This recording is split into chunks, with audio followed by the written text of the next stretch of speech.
Good morning everyone, welcome back to the channel. আশা করছি তোমরা যে যেখান থেকে আমার এই ভিডিওটা দেখছো তারা প্রত্যেকে খুব ভালো আছো, সুস্থ আছো, আনন্দে আছো, আর আমিও বেশ ভালো আছি। আজকে হচ্ছে 26শে ডিসেম্বর, সকাল এখন 7:30 মতো বাজে, আর সোমবার। তো হ্যাপি হোমমেকার মনীষা চ্যানেলে আমি মনীষা একটা নতুন ব্লগে তোমাদের প্রত্যেককে স্বাগত জানিয়ে আজকে সকাল থেকে ভিডিওটা স্টার্ট করলাম। তো সারাদিন যা কিছু করব সব কিছুই তোমাদের সাথে একটু একটু করে শেয়ার করতে থাকবো। তো তোমরা দেখতে থাকো ভিডিওটা, আশা করছি তোমাদের ভালো লাগবে। তো শীতকালের সকালে প্রথম যে কাজটা করে থাকি সেটা হচ্ছে গরম চা খাওয়া আর কি। তো সেই চাটা খাওয়ার ব্যবস্থাটাই এখন করে নিলাম। চা খেয়ে তারপরে একে একে রান্নাঘরের কাজে হাত দেবো আর কি। তো দেখো, চাটা খেয়ে চলে এসেছি, রান্নাঘরের কাজ অনেকটা এগিয়ে নিয়েছি বলতে এখানে সবজি বেশ কিছু কেটে নিয়েছি। আর কি তরকারিটা আজকে বানাবো বলো তো? আসলে আজকে হচ্ছে একটা জগা খিচুড়ি টাইপের তরকারি বলতে পারো এটাকে। কি যে তরকারি, এটা কোনো অথেন্টিক রেসিপি নয়। আসলে আমার ফ্রিজে যে ধরনের সবজি একটু একটু করে পড়েছিল, মানে যা কিছু একটু একটু করে পড়েছিল সেগুলো সব কিছুই আমি কেটে ফেলেছি। সব কিছু দিয়ে একটা সবজি বানিয়ে ফ্রিজের ভেজিটেবল বক্সটা ফাঁকা করবো, এই হচ্ছে আজকের উদ্দেশ্য। তো তার জন্য এখানে যে সবজিগুলো কাটা তোমরা তো দেখলেই, অল্প একটু শিম ছিল অল্প একটু বিনস আর ফুলকপি ছিল। তো ওইগুলোই কেটে নিলাম, নিয়ে ভাবলাম একটা চচ্চড়ি মতো বানিয়ে নেবো। আর টমেটোও ছিল, কিন্তু টমেটোটা এই তরকারিতে আমি অ্যাড করিনি। তো দেখো, চচ্চড়ি বানাবো সেজন্য প্রথমেই কি করলাম, সর্ষের তেলের মধ্যে একটু বড়ি ভাজা করে নিলাম আর কি। প্রথমে ভেবেছিলাম সবজিগুলো নিয়ে ভাজা করব, তারপর ভাবলাম যে না, চচ্চড়ি করলে ভালো লাগবে। মানে বুঝতেই পারছো যে সবজি সব কিছু দিলে, শীতের সবজি বিশেষ করে ভালোই লাগে খেতে আর কি। তো সেই ভেবেই তরকারিটা করছি। তো বড়িটা ভেজে যেমন তুলে নিলাম, ওইদিকে ফুলকপিগুলো সামান্য একটু ভেজে তুলে নিলাম, তাহলে খেতে ভালো লাগে। তারপরে কড়াইতে আর একটু তেল দিলাম। আর যেহেতু পাঁচমিশালি সবজি, মানে বিভিন্ন রকম হরেক রকম সবজি আছে, তো সেজন্য ফোড়ন হিসেবে দিলেই ভালো হতো। কিন্তু ফোড়ন আমার ঘরে এখন বাড়ন্ত, সেই কারণে আমি এর মধ্যে কালো জিরে ফোড়ন অ্যাড করলাম। তো কালো জিরে অ্যাড করার পরে একে একে যে বাকি সবজিগুলো ছিল ফুলকপি ছাড়া, মানে এখানে অল্প একটু আলু দিলাম, বিনস দিলাম, মানে সবই অল্প অল্প করে ছিল আর কি। আলু নয়, বিনস আর শিমের কথা বলছি, অল্প সামান্যই ছিল। তো সেগুলো সব কিছু দিয়ে এবার ভালো করে ভাজা ভাজা করে নেব। তো তরকারিটা যখন রান্না করছিলাম তখন ভাবছিলাম যে কীরকম হবে, মানে এরকমভাবে তো কোনোদিন করিনি। তো যাই হোক, তরকারিটা খেতে দারুণ হয়েছিল। দুপুরবেলা ডালের সাথে ভাত দিয়ে খেয়েছি, এবং একটুখানি ছিল সেটা আমরা রাত্রিবেলা রুটি দিয়েও খেয়েছি। দুটোই দারুণ হয়েছে খেতে। যেহেতু আমি ভয়েস ওভারটা পরে দিচ্ছি আর কি, ফলত আমি মানে তোমাদের বলতেই পারলাম আর কি, গাইড করতে পারলাম যে তরকারিটা খেতে কেমন হয়েছিল। অনেক দোনোমনো করে তরকারিটা বানালেও খেতে কিন্তু সত্যি খুব ভালো হয়েছিল। যাই হোক, হলুদ নুন দিয়ে এটা ভাজা ভাজা করলাম, এবং সেই অবস্থায় ফুলকপিটা অ্যাড করে দিয়েও বেশ খানিকটা সময় ধরে ভেজে নিচ্ছি। আর যেটা অ্যাড করব, যেহেতু চচ্চড়ি মতো বানাবো আর কি, যেটা আমি অ্যাড করব সেটা হচ্ছে সর্ষে বাটা। দেখো, সর্ষে বাটাটা এখানে অ্যাড করলাম, ডিরেক্টই অ্যাড করলাম। জলে ছেঁকে যেভাবে আমি ব্যবহার করি সেভাবে এই তরকারিটাতে ব্যবহার করিনি। 1/2 চামচ মতো সর্ষে বাটা এর মধ্যে দিলাম, আর বড়ি ভাজাগুলোও দিয়ে দিলাম। দিয়েও গ্যাস কমিয়ে একটু ভালো করে নাড়াচাড়া করব। আর দিয়ে দিচ্ছি একটুখানি চিনি। যেহেতু চচ্চড়ি জাতীয় জিনিস আমরা একটুখানি মিষ্টি খেতে ভালোবাসি, তাই দিলাম। তোমরা যারা ভালোবাসো না তারা স্কিপ করতে পারো, ঝাল ঝালও এটা খেতে বেশ ভালো লাগবে। তো এবার দিয়ে দিলাম সামান্য একটু জল। ব্যাস, জল দিয়ে গ্যাসটা কমিয়ে একটু সবজিগুলো সেদ্ধ হওয়ার অপেক্ষা। আর দিয়ে দিলাম এখানে একটু কাশ্মীরি লঙ্কার গুঁড়ো, যাতে একটু দেখতে ভালো হয় এই আর কি। তো ব্যাস, এবার দেখো নাড়াচাড়া করে নিয়ে জলটা পুরো শুকিয়ে এরকম বেশ ড্রাই করে নিয়েছি। তো ব্যাস, এই পর্যায়ে নামিয়ে দেবো, আর কিছু করার নেই এখানে। নুন মিষ্টিটা আমি আগেই চেক করে নিয়েছি, ঠিক আছে সব আর কি। তো আবারও বলছি, তরকারিটা খেতে কিন্তু সত্যি দারুণ হয়েছিল। তো যাই হোক, দেখো এখানে তারপরে রান্নাটা করবার জন্য আমি ব্যবস্থা করে নিচ্ছি। এখানে হচ্ছে চিংড়ি মাছ দিয়ে আর কি রান্না করব। চিংড়ি মাছের ডালনা রান্না করব আজকে। তো তার জন্য চিংড়ি মাছগুলো খুব ভালো করে ধুয়ে পরিষ্কার করে নিলাম আর কি। ধুয়ে পরিষ্কার করে নিয়ে তারপরে সেটাতে নুন হলুদ মাখাবো। নুন হলুদ মাখিয়ে চিংড়ি মাছগুলো ভাজবো, তার জন্য নুন হলুদটা মাখিয়ে কিছুটা সময় রাখবো, এবং নুন হলুদ মাখিয়ে যে সময়টা রাখবো তার মধ্যেই বাকি যা কিছু লাগবে আমার এই চিংড়ি মাছের ডালনাটা বানানোর জন্য সেটা আমি রেডি করে নেব।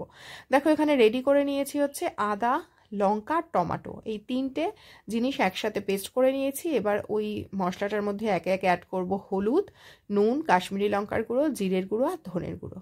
তো সমস্ত মশলা মিশিয়ে এইভাবে আমি সাধারণত রেডি করে রাখি, তাতে করে কি হয়, আমার রান্না করার সময় খুব সুবিধা হয়। আর পরে শুধুমাত্র এর মধ্যে আমি অ্যাড করেছিলাম সামান্য একটু চিনি। এই পর্যায়ে অ্যাড করলেও হতো, এই পর্যায়ে আমি ভুলে গেছিলাম, তাই পরে সামান্য একটু চিনি আমি অ্যাড করেছি। সমস্ত মশলা যদি এইভাবে একসাথে রেডি করে রাখা যায় না, তাহলে তরকারি রান্না করার সময় সুবিধা হয়। যেহেতু আমি একটা তরকারি রান্না করতে করতে সাথে সাথে আরও অনেকগুলো কাজ করতে থাকি, সেহেতু কোনটা দিলাম না অনেক সময় ভুল হয়ে যায়। সেজন্য আমি বাটিতে সবসময় মশলাগুলো মশলাগুলো একসাথে মিশ্রিত করে এরকম রেডি করে রাখি, ফলত রান্না করার সময় আমার আর কোনো চাপই থাকে না। তো যাই হোক, ওইদিকে তো সব রেডি হয়ে গেল, পেঁয়াজ কুচি করা, আলু কাটা, সমস্ত চিংড়ি মাছের জিনিসপত্র রেডি হয়ে গেল। এইদিকে এবার চিংড়ি মাছটা বসানোর ব্যবস্থা করছি। এখানে দেখো আলু ভাজাটা হলে তারপরে ডালে আমি ফোড়নটা দেব, তারপরে সেই কড়াইতেই আমি চিংড়ি মাছটা ভাজা করব। ওদিকে দেখো মুগের ডাল আমি কিন্তু সেদ্ধ করেছি হলুদ আর নুন দিয়ে প্রেশার কুকারেই সামান্য ভাজা করে নিয়ে তারপরে ধুয়ে নিয়েছি। মুগের ডাল যেহেতু ভাজার পরে ধুই, তারপরে প্রেশারেই আমি সিটি পড়ে ছিল আর কি, সেই অবস্থায় রাখা ছিল। এখন খুলে নিলাম প্রেশার কুকারের ঢাকনাটা। এবার দেখো আলুটা ভাজা এর মধ্যে হয়ে গেছে, আলুটা তুলে নিয়ে কড়াইতে সামান্য সর্ষের তেল দিলাম, আর মুগের ডালে আমি ফোড়ন হিসাবে অ্যাড করব গোটা জিরে আর শুকনো লঙ্কা, একদম নর্মাল ডাল করব। আর অবশ্যই একটুখানি নামানোর আগে ঘি দেব, আর দেবো সেটা হচ্ছে একটু চিনি। মুগের ডাল একটু মিষ্টি মিষ্টি খেতে বেশ ভালো লাগে আমাদের। তো যাই হোক, এই জিরে আর শুকনো লঙ্কাটা ওই কড়াইতে ফোড়ন দিয়ে ডালের মধ্যে সেটা মিশিয়ে দিলাম। ব্যাস, ওদিকে ফুটে উঠলে ডালটাও রেডি হয়ে যাবে, শুধু যেটা বললাম ঘি আর মিষ্টি একটু অ্যাড করব। আর এই দিকে আমি কড়াইতে আবারও তেল বসিয়ে দিলাম চিংড়ি মাছটা এবার করব বলে। এইভাবেই পরপর কাজগুলো করতে থাকলে একসাথে অনেকগুলো কাজ হয়েও যায়, আর কম সময়ের মধ্যে সমস্ত কাজ পরিপূর্ণভাবে করে ওঠা যায়। তো যাই হোক, ওদিকে ডালটা দেখো ফুটেও যাচ্ছে, এদিকে চিংড়ি মাছটাও ভাজতে দিয়েছি। দেখো ঘিটা আমি ডালের মধ্যে এখন অ্যাড করলাম। মুগের ডালে নামানোর আগে একটুখানি ঘি আর মিষ্টি দিলে খুব ভালো লাগে খেতে। তো যাই হোক, ডালটা হয়েই গেছে প্রায় বলা যেতে পারে। আর চিংড়ি মাছগুলোও তো এদিকে ভাজছি। চিংড়ি মাছ তো বেশি ভাজার প্রয়োজন নেই, অল্প সময় ধরেই ভাজবো, যদিও আমি একসাথে অনেকগুলো কিছু কাজ করছি বলে চিংড়ি মাছটা একটু কমিয়ে রেখেছি।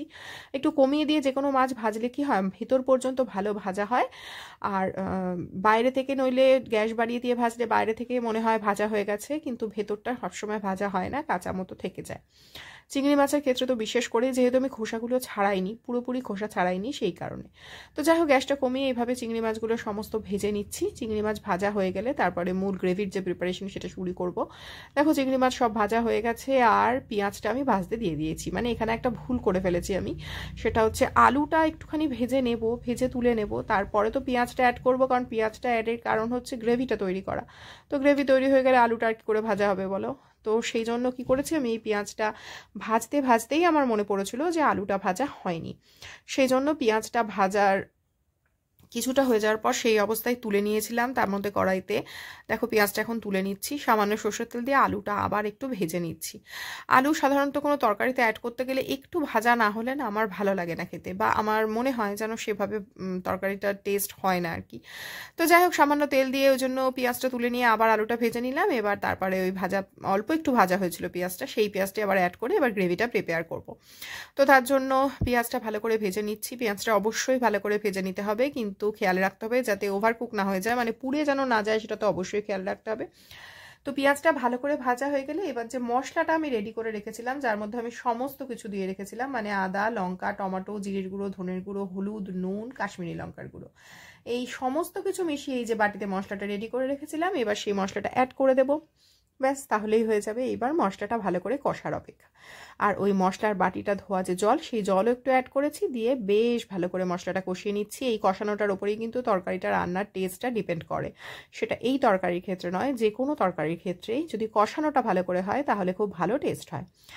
তো যাই হোক, এবার দেখো আলুটা দিয়েও মশলাটা কষিয়ে নিলাম, তারপরে চিংড়ি মাছগুলো দিয়েও বেশ ভালো করে কষিয়ে নিচ্ছি। অবশ্যই গ্যাসটা কমিয়ে বাড়িয়ে নাড়িয়ে চাড়িয়ে কষিয়ে নেবো। আর তারপর এখানে অ্যাড করে দেবো গরম জল, ঠিক যতটা গ্রেভির আমার প্রয়োজন। যেহেতু আমি এটা ডালনা বানাচ্ছি, সেহেতু আমার একটু ঝোল লাগবে আর কি, সেজন্য যেরকম ঝোল লাগবে, আলুটা সেদ্ধ হওয়ার পরেও যেরকম গ্রেভি আমার দরকার, ঠিক সেই অনুযায়ী সেই পরিমাণে আমি জলটা এখানে অ্যাড করে দিলাম। তো ব্যাস, এবার ফুটবে কিছুক্ষণ, গ্যাসটা বাড়িয়ে ফুটিয়ে নেবো, তারপরে গ্যাসটা কমিয়ে একটুখানি আলুটা সেদ্ধ হওয়ার অপেক্ষা। ব্যাস, চিংড়ি মাছের ডালনা কিন্তু রেডি। দারুণ খেতে হয়েছিল এটাও, এবং খুব ছোটো সাইজের চিংড়ি মাছ দিয়েও এটা আমি করে থাকি, যেটা আমি হয়তো আগেও তোমাদের সাথে শেয়ার করেছি, তারপরেও আজকে শেয়ার করলাম, যেহেতু বড় চিংড়ি মাছ দিয়ে আজকে এটা করলাম। তো ব্যাস দেখো, এই পর্যায়ে নামানোর আগে একটুখানি গরম মশলা অ্যাড করে দিলাম, আর নুন মিষ্টিটা আমি চেক করে নিয়েছি, নুন মিষ্টি কম থাকলে এই পর্যায়ে তোমরা অ্যাডও করতে পারো। তো ব্যাস দেখো, চিংড়ি মাছের ডালনা কিন্তু আমার একদম রেডি।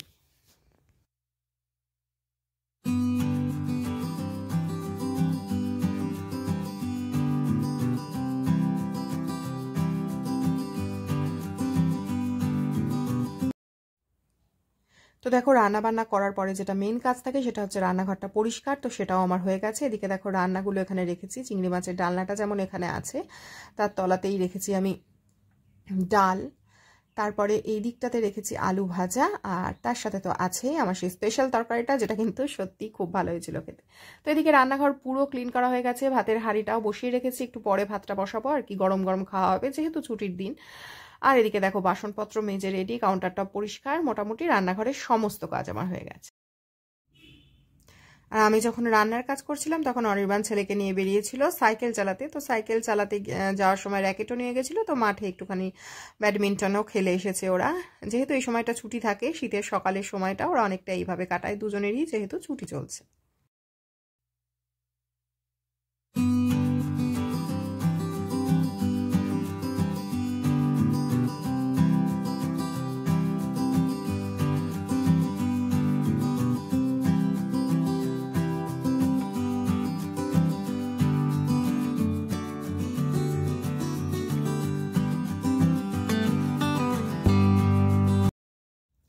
আমি দেখো এদিকে রান্নাঘরের সমস্ত কাজ তো হয়ে গেছে, যেমন রান্নাঘরের কাজকর্ম করে আমি তারপর ঘর পরিষ্কারের কাজে আসি, তো সেটাই করতে এসেছি।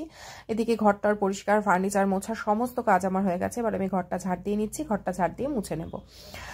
আসলে একদিন বাদে বাদে যেহেতু এখন ঘরটা ঝাড় দিয়ে আমি মুছছি, ঝাড় দেওয়ার কাজটা রোজই করি, কিন্তু মোছার কাজটা আমি এখন একদিন বাদে বাদে করছি। তো সেই জন্য কেন জানি না আমার মনে হচ্ছে যেন ময়লা আরও বেশি। তো শীতকালে এমনিতেও ময়লা ধুলো যেটা আর কি, সেটা খুবই বেশি হয়, যদিও এই ভেতর দিকের ঘরগুলোতে না হলেও বাইরের দিকের যেগুলো বারান্দা সংলগ্ন সেগুলোতে একটু বেশি হয়। তো সেই জন্য ঘর ঝাড় যেমন দিয়ে নিয়েছি, আমি এই জানলাগুলোও দেখো ধুয়ে নিচ্ছি, কারণ জানলাগুলোতে না প্রচুর ধুলো এসে জমা হয়। আর বিশেষ করে বৃষ্টি যেহেতু বহুদিন হচ্ছে না, বৃষ্টি হলে কি মাঝে মাঝে ধুয়ে যায় পুরো, এই গ্রিলের বাইরে যেটুকু পাথরের অংশ বেরিয়ে আছে না, সেটুকু জায়গায় ভীষণ ধুলো পড়ে থাকে আর কি। তো যাই হোক, সেই জন্য আমি একটুখানি এগুলো ধুয়ে দিচ্ছি। এগুলো রোজকার মোছা হলেও পরিষ্কার সেভাবে হয় না। সমস্ত জানলাগুলো ঘরের যত জানলা ছিল, এই বক্স জানলা আর কি, বের করা, তো সেই জানলাগুলো সমস্ত আমি ধুয়ে নিয়েছি। নিয়ে তারপরে এবার আমি ঘরটা মুছে নিচ্ছি আর কি। আসলে শীতের জন্যই বা আমার যে হাতে ব্যথা হয়েছিল সেটার কারণেই আমি আরও ওই একদিন বাদে বাদে মোছাটা এখন স্টার্ট করেছি। তবে বেশি দিন তো এভাবে চলবে না, প্রত্যেকদিন না মুছলে আমার নিজেরই একটা অস্বস্তি হয় আর কি। তবে শীতের কথা বলছি ঠিকই, কিন্তু শীত কিন্তু সেই অর্থে নেই। বিশেষ করে বিগত দুদিন ধরে কি হয়েছে জানি না, শীতের একদমই দেখা নেই, শীত চলেই গেছে বলতে গেলে। নেই এই অর্থেই যে এই সময়টাতে সাধারণত যেরকম ঠান্ডা থাকে পৌষ মাসে, সেরকম ঠান্ডা কিন্তু একেবারেই নেই।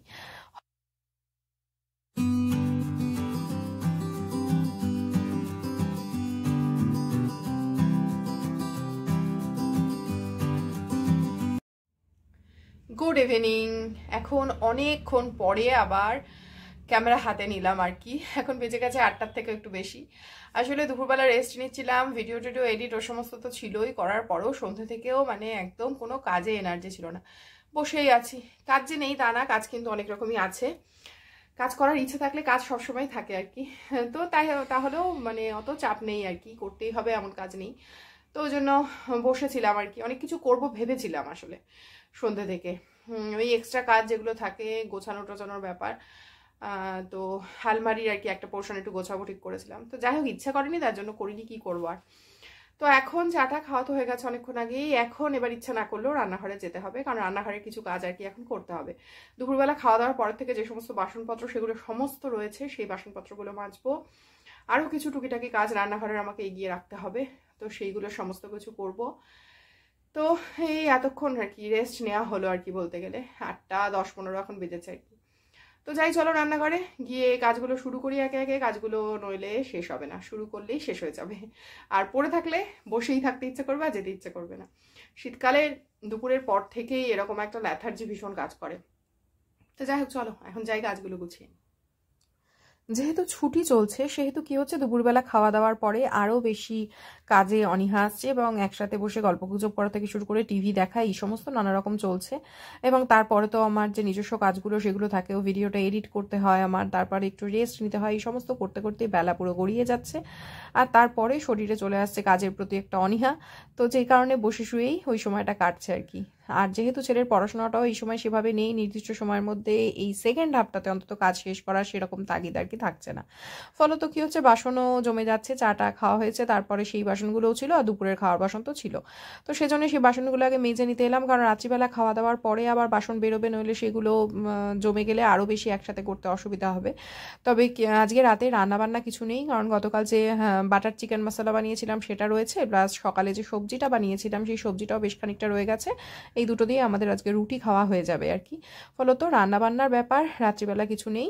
এই বাসন কটা মেজে নেব, তারপরে রাত্রে শুধু খাওয়ার বাসন কটা বেরোবে। এবং সেজন্য আমি কিছু কিছু কাজ এরকম যেদিনকে থাকে, রাত্রিবেলা রান্নার কাজ বা এই ধরনের কোনো কাজ থাকে না, তখন আমি কি করি, অন্য কিছু সবজি কাটা বলো বা প্রয়োজনীয় যে কাজগুলো সেগুলো করে রাখি। সেটাতে কি হয়, আমার সুবিধা হয়। আর বাসনপত্র না আমি বেসিনে সবসময় এটো কিছুতেই রাখতে চাই না আর কি। এই দুপুরের টাইমটা একটুখানি হলেও থেকে যায় আর কি, বিকেল সন্ধে এই সময়ের মধ্যে এটা করে নিই। আর রাত্রিবেলা বাসন তো আমি কখনোই একটাও এটো বাসন রেখে শুই না। এবং রাত্রিবেলা এটো বাসন রেখে শোয়া কিন্তু সত্যি ভালো না। মানে পরিষ্কার পরিচ্ছন্ন রেখে দিনটা শেষ করলে পরের দিনটা আমার মনে হয় খুব ভালোভাবে শুরু করা যায়। তো যাই হোক, দেখো এখন আমি চলে এসেছি রসুন কাটতে, মানে রসুনগুলোর খোসা ছাড়িয়ে রেডি করে রাখবো। এই কাজটা যেদিন করি আর কি, সেদিনকে একটু অনেকটা সময় আর কি লেগে যায়, কিন্তু এটা করা থাকলে, যদি রেডি থাকে, তাহলে বহু রান্নার ক্ষেত্রে আমার সুবিধা হয়। হঠাৎ করে মাংস রান্না হলে বা অন্য কিছু রান্না হলে যেটাতে রসুন লাগবে, তখন আমার অসুবিধা হয় না, যে রসুন কাটার যে সময়টা তখন আমার বেঁচে যায়। তো যেদিনকে এরকম হালকা থাকে, সন্ধ্যের পর থেকে খুব একটা চাপ নেই, সেদিনকে আমি সময় করে রসুন ছাড়িয়ে নিই। আর কখনো একসাথে অনেকটা সময় না পেলে কি হয়, আমি অল্প অল্প করেও কিন্তু ছাড়িয়ে নিই। তো যাই হোক, দেখো আজকে অনেকটা সময় ধরে অনেকগুলো রসুন আমি এরকম খোসা ছাড়িয়ে রেখেছি। আর দেখো, আদা রসুন যেরকম খোসা ছাড়িয়ে আমি এরকম কাচের শিশিতে করে রাখি ফ্রিজে, সেটা তো তোমাদের আগেও দেখিয়েছি। তোমাদের মধ্যে কেউ একজন আমাকে জিজ্ঞাসা করেছিলে এই শিশিগুলোর কথা। তো এগুলো না আমি অনলাইনে কিনেছি, গ্লাস জার বলে অনলাইনে সার্চ করলে তোমরা পেয়ে যাবে। তো একসাথে 6টার সেট আমি কিনেছিলাম, 2টো সেট কিনেছিলাম, বিভিন্ন কাজেই আর কি লাগে।